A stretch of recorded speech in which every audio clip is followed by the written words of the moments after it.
रायपुर के नकटी गांव में बनने वाली विधायक कॉलोनी अब निर्माण परियोजना के साथ ही सियासत का एक बड़ा मुद्दा बन चुकी है। एक तरफ तो कांग्रेस इसे गरीबों के आशियाने पर बुलडोजर बताकर सरकार को घेर रही है, तो दूसरी तरफ सरकार यह दावा कर रही है कि पूरी कार्रवाई कानून और पुनर्वास की प्रक्रिया के तहत हुई है। वहीं इस पूरे विवाद में सबसे बड़ा सवाल कांग्रेस पर ही उठ रहा है। अगर मामला इतना बड़ा है तो फिर विपक्ष के ज्यादातर विधायक खामोश क्यों हैं? नकटी गांव में प्रस्तावित विधायक कॉलोनी के लिए प्रशासन ने अतिक्रमण हटाने की कार्रवाई की।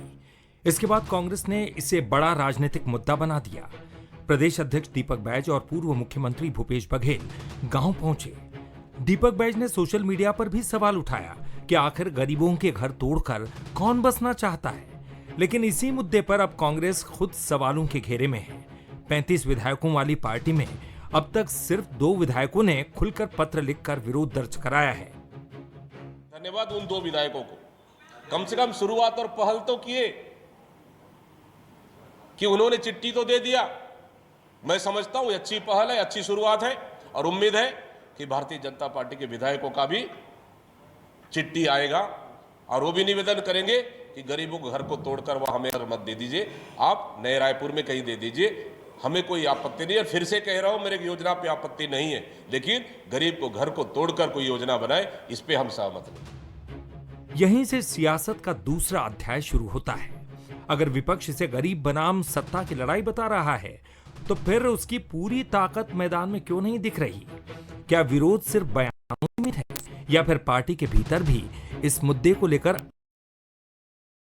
उधर सरकार कांग्रेस के आरोपों को खारिज कर रही है। सरकार का कहना है कि कार्रवाई पूरी तरह से नियमानुसार हुई है। मैं समझता हूं कि जो भी वैधानिक तरीके से कार्रवाई किया जाना चाहिए था वो सभी कार्रवाई हुई है और लोगों को कई बार नोटिसें दी गई हैं और जिनका मकान तोड़े गए हैं उनको बाकायदे उनको बना करके बना हुआ आवास भी उन्हें दे दिया गया है। कुछ लोग बचे हैं वो भी उनको भी दे दिया जाए। नकटी गांव में बुलडोजर भले ही जमीन पर चला हो, लेकिन उसकी राजनीतिक गूंज अब सत्ता और विपक्ष दोनों तक पहुंच गई है। सरकार कानून का हवाला दे रही है तो कांग्रेस गरीबों के हक की बात कर रही है। लेकिन सबसे बड़ा सवाल अब भी कायम है, क्या यह लड़ाई सचमुच आशियाने बचाने की है या फिर राजनीति की जमीन मजबूत करने की? और अगर मुद्दा इतना बड़ा है तो विपक्ष की पूरी आवाज आखिर सुनाई क्यों नहीं दे रही?